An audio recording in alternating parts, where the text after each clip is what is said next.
Last week, Congress successfully passed legislation, the Fiscal Responsibility Act, to raise the debt ceiling and avert a default. And I'm pleased that the final legislation paired an increase in the debt ceiling with real spending reforms. But I don't need to tell anyone that things came down to the wire. President Biden wasted months refusing to negotiate on a debt ceiling deal before finally yielding to the political realities of divided government and coming to the negotiating table.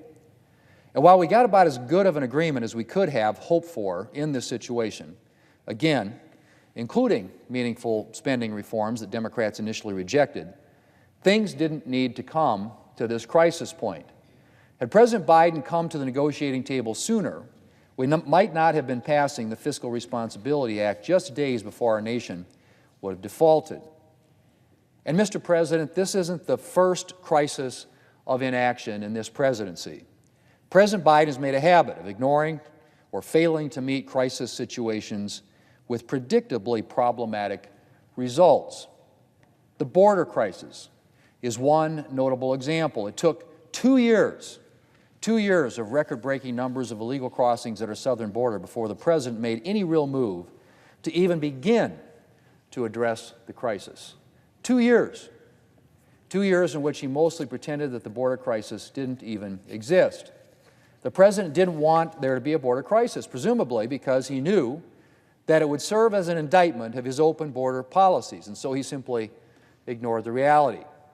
Unfortunately, Border Patrol agents and our nation's overwhelmed border communities didn't have that option. They've had to spend 2+ years now dealing with all the ramifications of unchecked illegal immigration at our southern border. And while it's a good thing that the President has finally made some moves to address the crisis, his inaction has taken a terrible toll on Border Patrol agents and our border communities and on migrants themselves. Mr. President, we've seen a similar situation with inflation. Even as it became clear that Democrats' so-called American Rescue Plan had helped set off a serious inflation crisis, the President and his administration dismissed the problem. And they didn't just dismiss the problem. They doubled down on the strategy that got our country into this mess in the first place. And while the President was eventually forced to at least half-heartedly acknowledge our inflation crisis, he still can't bring himself to acknowledge what caused it, and that's Democrats' big spending priorities. And he's continued to pursue new government spending, from his nearly $1 trillion student loan giveaway to a budget that in a few short years would have us spending $10 trillion annually. Mr. President, perhaps the most devastating example of the President's failure to recognize and act on the realities of a situation came with his disastrous withdrawal from Afghanistan. Even as it was becoming appallingly clear that Afghanistan was headed for takeover by the Taliban, the President delayed or simply failed to take the necessary steps to withdraw American citizens and the Afghan allies who aided us. The result was a chaotic evacuation that saw the deaths of 13 U.S. service members and scores, literally scores of Afghan civilians, and left both U.S. citizens and thousands of our Afghan allies behind as the Taliban took over the country. Mr. President, it is fortunate that the months President Biden spent refusing to acknowledge the need to negotiate on a debt ceiling agreement did not result in serious consequences for our country. Things were not looking good for a while, but the President ultimately recognized that divided government requires negotiation and compromise. But a lot of his other leadership failures have had serious and permanent consequences.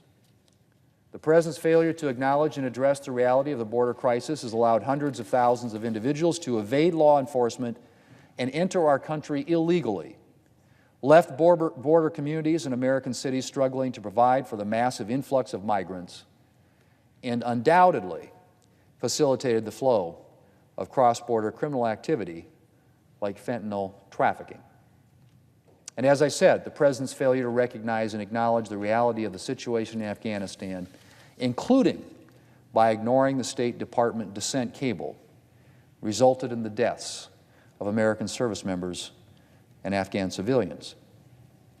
Meanwhile, the President's persistent failure to fully recognize the realities of inflation and its roots in Democrats' reckless spending continues to leave our economy and American families vulnerable to more of Democrats' big spending priorities, or policies, I should say.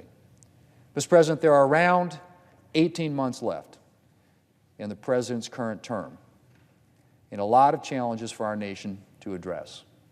I hope that the debt ceiling negotiations mark the start of a new era, one in which the President spends more time dealing with things as they are and less time pursuing an agenda divorced from the reality of the economic and security challenges that our nation faces.